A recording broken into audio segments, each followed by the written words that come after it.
So, we started with the flame spread over solid fuel surface after ignition. So, here let us consider a solid slab like this, which is say wood slab or something like that, and there is a flow from left to right like this, which has a free stream velocity of u infinity. Now, I ignite somewhere here at some middle portion, not in one end, middle portion, so that the flame actually forms, and the flame will try to spread in both directions. In this direction, where it will be concurrent flame spread, because the air velocity is in the same direction, left to right. From the flame ignited here will also travel in the same direction from this point towards the trailing edge. Similarly, the flame will also propagate from the ignition point to the leading edge, but now this spread will be opposed flame spread. So, this is the photograph of a flame spreading over a surface. This is nothing but a 2.5 mm thick PMMA slab. So, here you can see that the flame tries to propagate in this direction, which is the direction of the velocity. Similarly, it is also trying to propagate in this direction, which is opposing the air velocity. Okay, now some important points we will see here. For the flame which is spreading in this direction, you can see that the flame bends over. This is the solid surface here. This is solid surface. The flame bends over the solid surface and heats a very long length. Now, the length designated as xp is the length where the pyrolysis has already occurred. So, this is called pyrolysis length.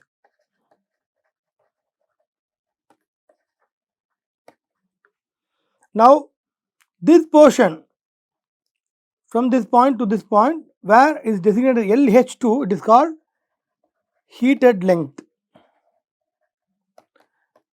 or heating length, where the material is heated but pyrolysis has not yet started. So, in this case, when the flame bends over the solid surface due to the concurrent flame spread, a significant portion is already pyrolyzed, that is pyrolysis has already occurred, and now a significant length is also heated up.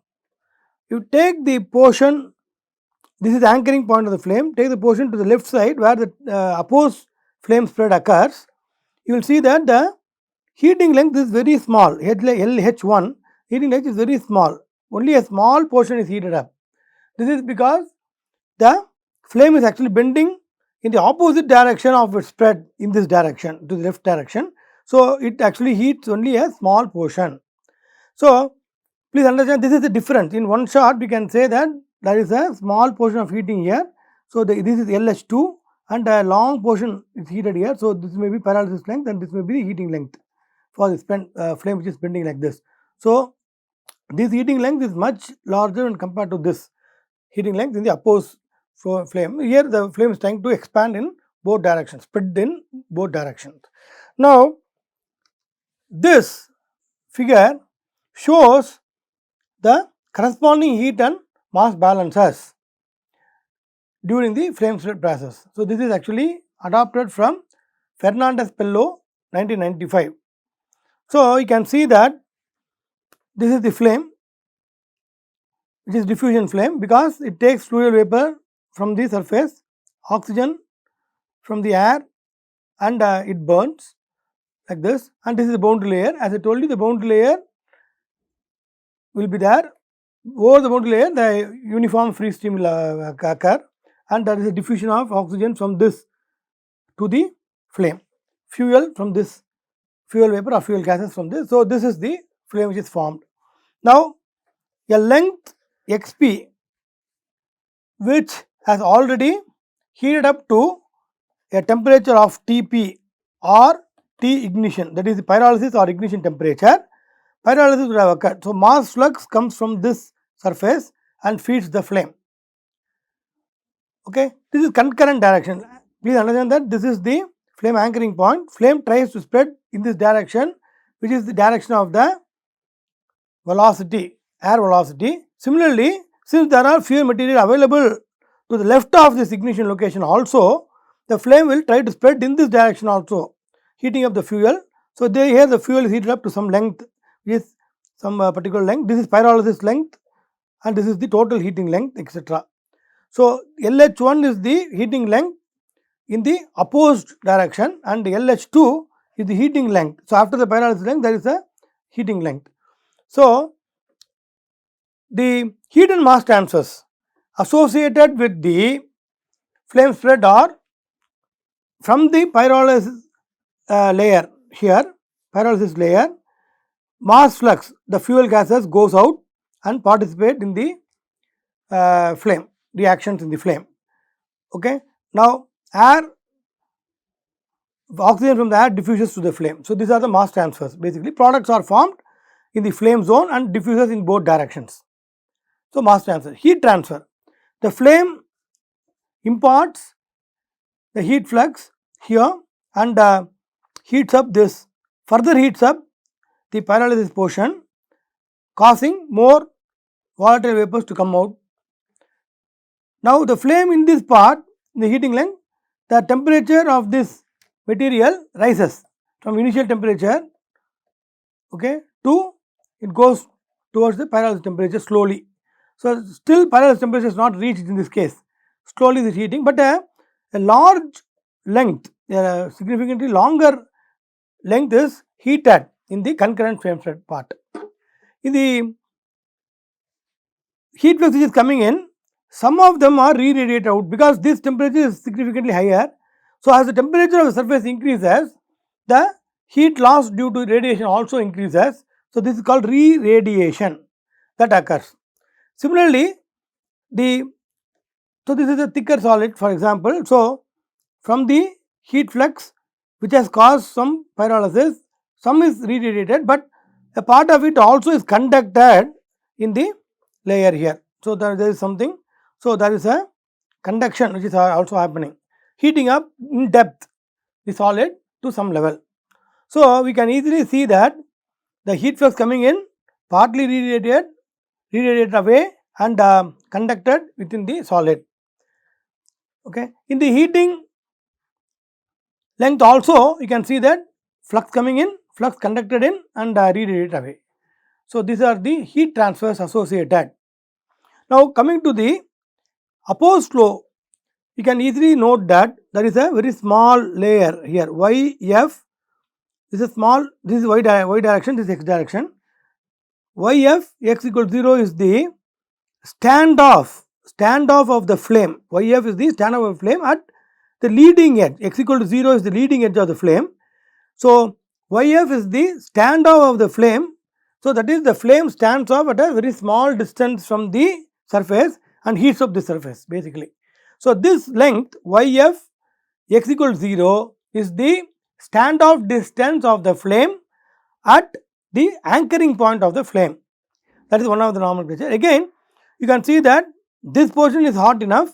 The conduction heat transfer can occur in the lateral or x direction also. Now, in-depth conduction is in the y direction and in the lateral direction also conduction heat transfer can occur. Okay. So, because of the temperature gradient, here this is hotter solid because of higher heating of the flame. Here there is a colder material, solid material is available. So, due to this temperature difference in the this portion to this portion, there is a heat flux due to conduction. So, conduction occurs in solid basically when there is a temperature gradient within the solid in the x direction also. Basically, the heat flux is in the perpendicular direction, that is in the y direction. So, conduction, in-depth conduction occurs all over the material of different strength. The conduction at every x location will be different because of the temperature gradient, the difference in the temperature gradient there. Okay. So, the opposed flame spread in this direction will be much slower, much gradual, because it only heats up a smaller length compared to a larger length LH2 and its pyrolysis length also is very small when compared to the pyrolysis length in the concurrent flame spread. So, this is the important features and associated heat and mass transfers during the flame spread. So, you can see that analysis of the concurrent flame spread will be quite complex because of lot of rapid heating up, and you can see that the variation of XP and LH2 heating length with time will be somewhat non-linear also. Okay. But on the other hand, if you take the opposed flame spread, it is very simple that the flame actually moves very gradually, heats up a little portion, and this propagation in the direction in the opposed spread will be very gradual and slow. We can say steadily the flame will propagate in the opposed direction, but it will try to accelerate. So, opposed direction the analysis can be easily done. For this concurrent flame spread, we need lot of experimental data to have some analysis. So, let us now determine the flame spread rate. What is flame spread rate is the, for example, if there is a movement of flame through a distance, what is the time taken for that movement? So, the distance divided by that time will be the flame spread rate. It is like meter per second. So, we say Vf, the velocity of flame spread we can say. So, that is in meter per second. So, there is a similarity between flame spread and ignition process, obviously because of the fact that the flame spread occurs only when the subsequent fuel layers are ignited.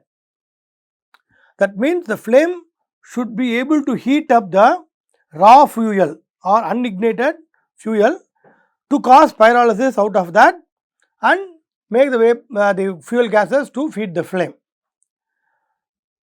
So, spreading of a flame can be viewed as sequence of ignitions, and there is a heated length caused by the flame.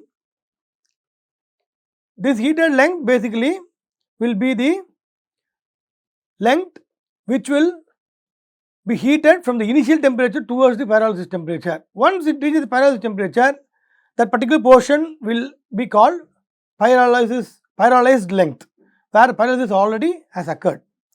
The heated length is caused by a flame or some heat source, external heat source, or you can also say a pilot flame also can do this heating. So, now how to calculate the flame spread rate? A simple expression can be used because we are now connected the flame spread process with ignition. We can say that what is the length of the heated portion due to the flame heating the unignited fuel. Flame heated length for the opposed case it is LH1, for the concurrent case it is LH2 as shown in the previous. This is the length. So, what is the length it is heating and what is the time for ignition? That is, this unignited portion is at a initial temperature of Ti. This has to be heated to Tp. So, what is the time required for this? That I call as TIG, T ignition. We already seen that. So, this length divided by this TIG will give you the flame spread rate. Similarly, in this case, LH1 is the length which is being heated up, and TIG is the corresponding time it takes to heat up this layer from initial temperature to the ignition or pyrolysis temperature. So, a simple expression can be flame spread rate equal to flame heated length LH1 or LH2 divided by the time which is required to ignite it, that is rise the temperature from the initial temperature to pyrolysis temperature or ignition temperature. That is the simple thing. So, we can try to understand this in a simple manner, but as I told you, LH1 in the case of opposed flame spread, here this length can be, since the steady propagation occurs in the opposite direction, we can say that this length also can be easily determined, or this length also will vary in a steady manner. For example, this heated length will just move So, we can say that LH1 may be held as constant, but on the other hand, in the concurrent, the LH1 can extend, it may increase as the flame propagates. So, in the case of determining LH1 and LH2, the complexities comes in.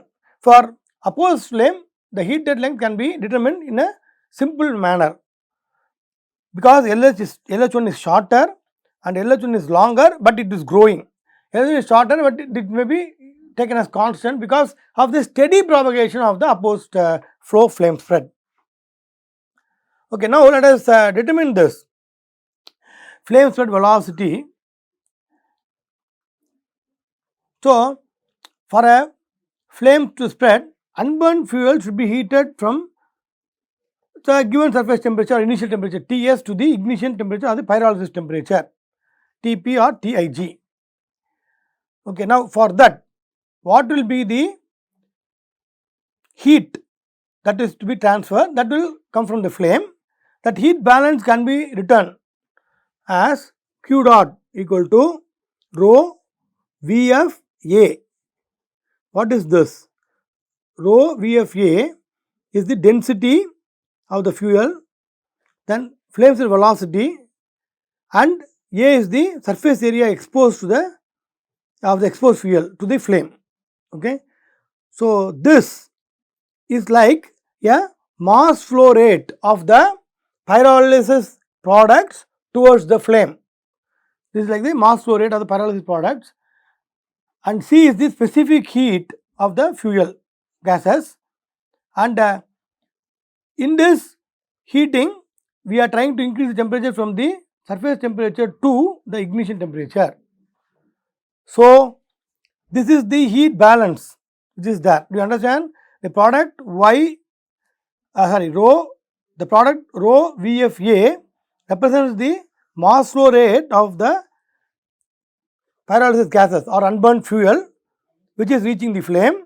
C is the specific heat, and this mc delta T, it is like mc delta T in a rate per second. So, where the temperature of the solid portion is increased from Ts to the T ignition. Now, the amount of heat should come from the flame to the fuel surface. So, this expression can be used to write the flame velocity itself as Q dot by rho AC into T ignition minus Ts. That's it. Do you understand? So, from a simple heat balance of what is the heat required for the unburned fuel to increase its temperature from Ts to Tig or Tp, we can write an expression like this. From this expression, I can derive we can rewrite the velocity, flame spread velocity Vf as Q dot divided by rho AC into T ignition minus Ts. Now, what is Q dot? Q dot can be written in terms of the heat flux into area. So, this is the heated length, and say this is the width. So, this is heated length LH and this is the width W. So, the area, the surface area will be equal to LH into W. So, Q can be written as Q dot double dash into area, which is LH into W, divided by rho A C into delta T or Tig minus Ts. Now, this surface area A is nothing but the W into what will be the depth del to which the pyrolysis has occurred. So, W into this is the area we are talking about where in depth pyrolysis has occurred. So, this area will be equal to W into del, where del is the depth of the solid where the pyrolysis has occurred. So, for example, the solid will be like this. So, as a consequence of heating, pyrolysis would have occurred like this. So, the flame is from like this. So, pyrolysis would have occurred like this. Okay, here is the pyrolysis portion. The flame will anchor like this. So when the flame anchor closes, more pyrolysis would have occurred. So at any portion, we can say this is the del. At a particular point, this depth is the del. So there will be some average value you can take, and that del is the depth of the pyrolysis into W. W is the width. So that is this area which has caused the pyrolysis gases to come out due to the heating. Okay. So now this we can substitute del. Now what is del? Del has to be determined considering whether the case is thermally thin or thermally thick. So in the case of thermally thin, del will be very close to the physical thickness. So del can be taken as Tp, which is written here. So I can say that del can be taken as Tp there, and area is W into del. Here LH into del will come, W will come for this area for the heat flux which is coming. So now you see this Vf will be Q dot double dash LH into W divided by rho. Area is now W into del, so W cancels, C into Tij minus Ts. Now first W cancels, so LH by rho C del I am writing. Now I am now replacing del by Th. So this is the final expression I have got for the flame spread velocity Vf for a thermally thin case.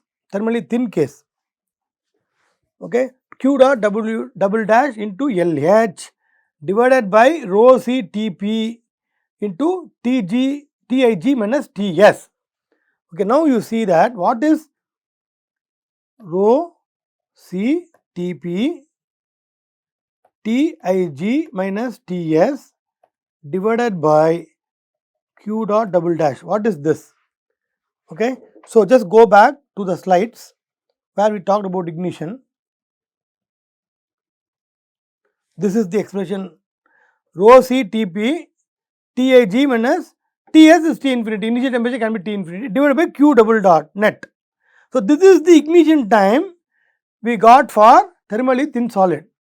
So now you come back to this where I got the expression when you take this Q dot double dash to the bottom of this rho C Tp Tij minus Ts by Q dot. This is nothing but the time for ignition, Tij for the thermally thin case. So the velocity of flame spread will be LH divided by Tij, and I have just put the Tij expression in that. That's it.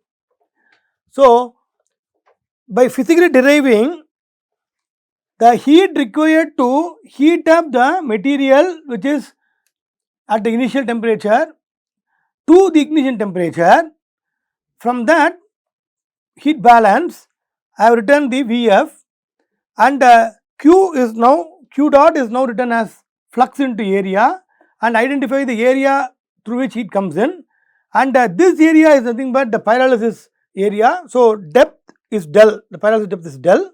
For thermally thin case, the pyrolysis depth is nothing but Tp, the physical thickness itself. So when you substitute that, I get the expression here which is actually leading us to LH by Tij, because rho C Tp Tij minus Ts by Q dot double dash will be ignition temperature.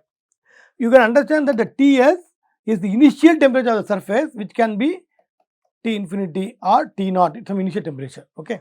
So as we have given this statement, flame spread rate can be simply written as the heated length divided by the time to ignition.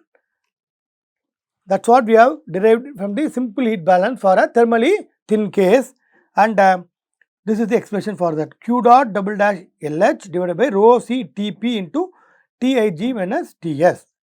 Ts the initial surface temperature or initial temperature of the solid. Okay, that is simple. So now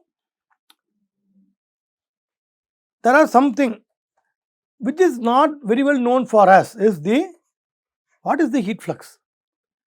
See, in the case of ignition, normally we have external heat flux coming in. This external heat flux is quantified for me. So some heat flux incident is there, some heat loss may be there. So the net heat flux, what we can consider is the incident heat flux minus the heat which is lost, correct? But in this case, to determine, as the flame is heating now, how to determine the heat flux coming in? For that, basically we can take a simple expression. The heat flux incident on the fuel surface can be considered as mainly due to conduction. This is only valid considering the opposed flames. Because of the shorter distance the flame is anchoring. We have talked about this in this, where we emphasize that the anchoring distance. See, for example, in the opposed case, the opposed case, the flame is very short and it anchors at a very small distance. In the concurrent case, you can see the flame standoff is varying.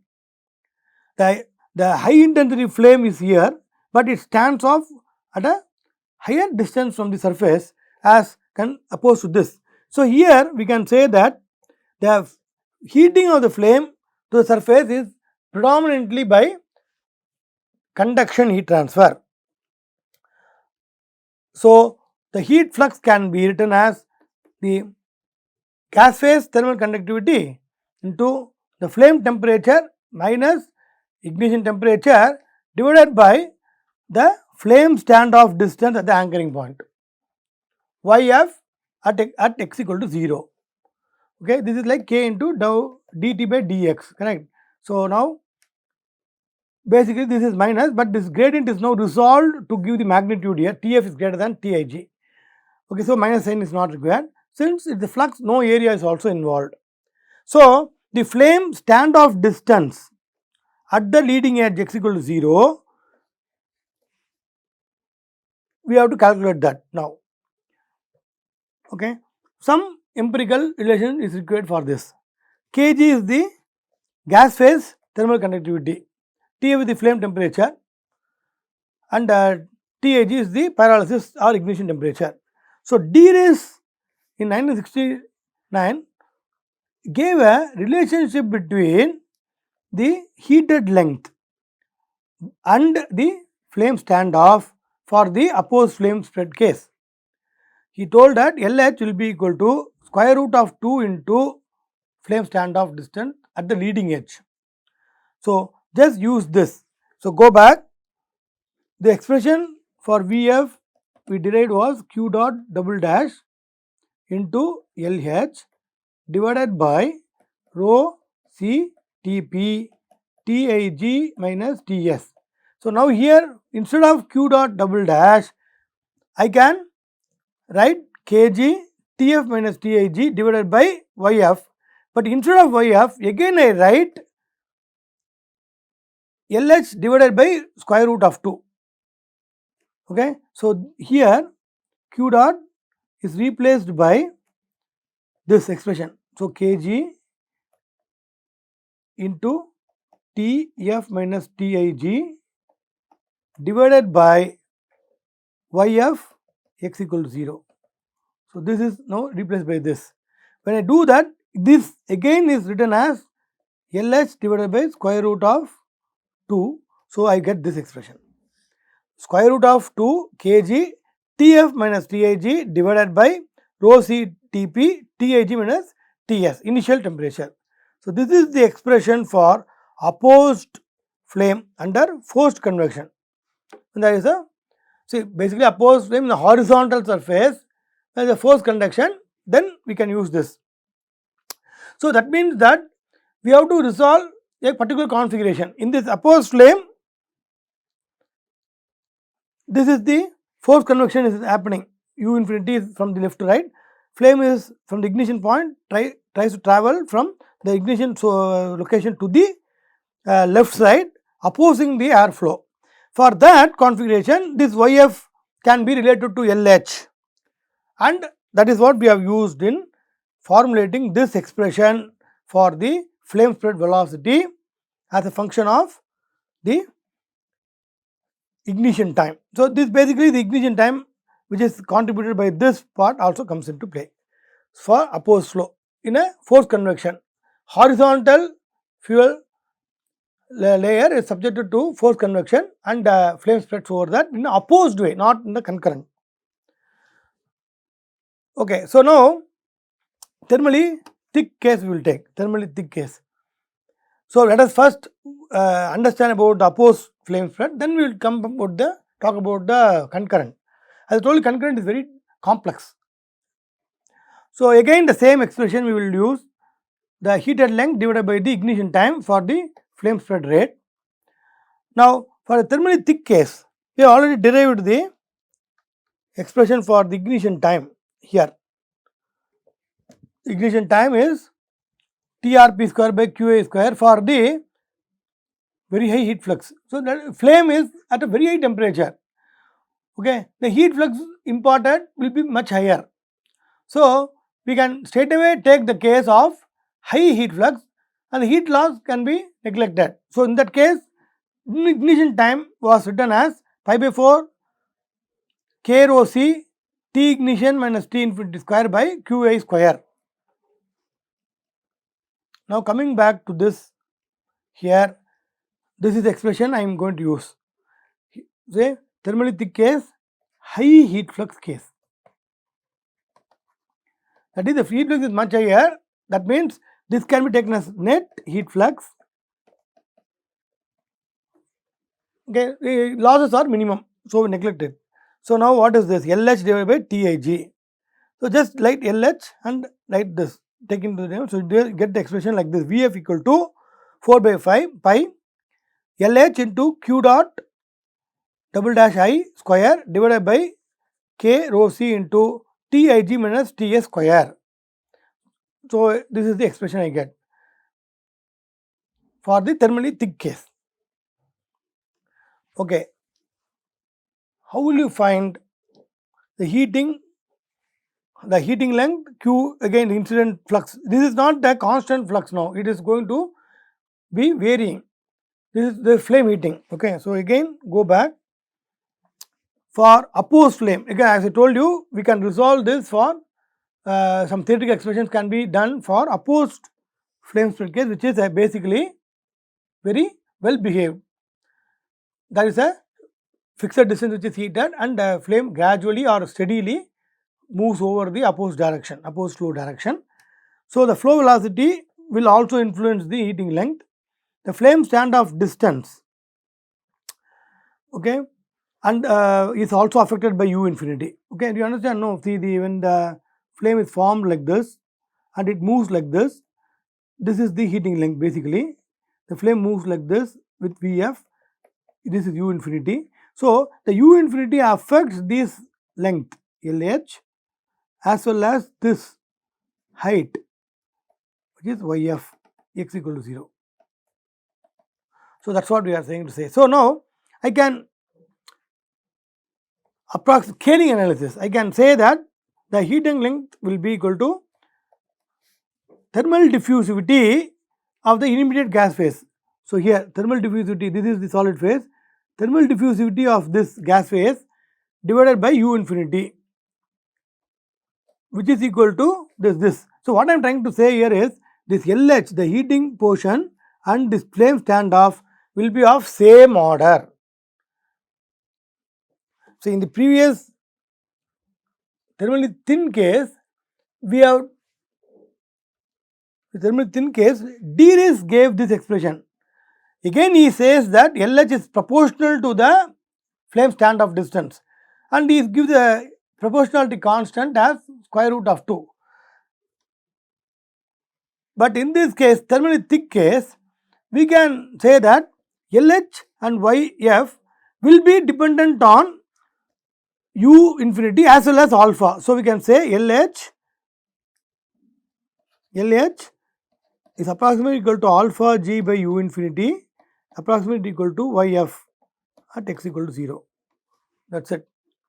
Alpha G is K by rho C at the gas phase, immediate gas phase. So this expression can be used for opposed flame spread under forced convection. That is horizontal solid layer where there is a forced convection and the flame spreads in the opposite direction to the airflow. So when you substitute this, I get this expression. Do you understand? LH I know. Again, what is Q? Q is same expression here. Q dot double dash can be written as Kg Tf minus Tij divided by Yf. Now this Yf also will be alpha g by u infinity. Okay. So substitute that, I get this expression. Okay. So if you go back, this expression LH can be written as alpha g by u infinity. This Qi can be written as kg into Tf minus Tij divided by Yf at x equal to 0. This Yf at x equal to 0 can also be written as this alpha g by u infinity. When you substitute these things, I get this expression, where we can see that the G indicates the gas phase and the S indicates the solid properties. So I get Kg, rho g, Cpg, u infinity, Tf minus Tij whole square divided by, this is K rho C. Previously I just put K rho C, but now this K rho C in the gas phase has come. So to distinguish that, I put S here, okay, into Tij minus T square. So this is the opposed flame spread rate for force convection occurring over a horizontal slab. Okay, the flame is spreading like this and u infinity is like this. So this is the case. So the factors affecting are very simple. U infinity affects this. When u infinity increases, the flame spread rate basically will try to increase, because of the fact that it is going to actually contribute to this more convective heat transfer. Similarly, this difference increases, then also the flame velocity increase and so on. But normally it is steady flow, steady value, it is going to spread in the opposite direction. Now, what about, so in both the cases we have seen that we have considered force convection. Okay, in the case of thin case also we have told that this is under force convection, because LH is approximated as square root of 2 into Yf x equal to 0 by d rays. This is especially done for the opposed flame over the force convection for thin case. Similarly, for thick case also, this approximation of LH and Yf as alpha g by u infinity can be done in the force convecting environment.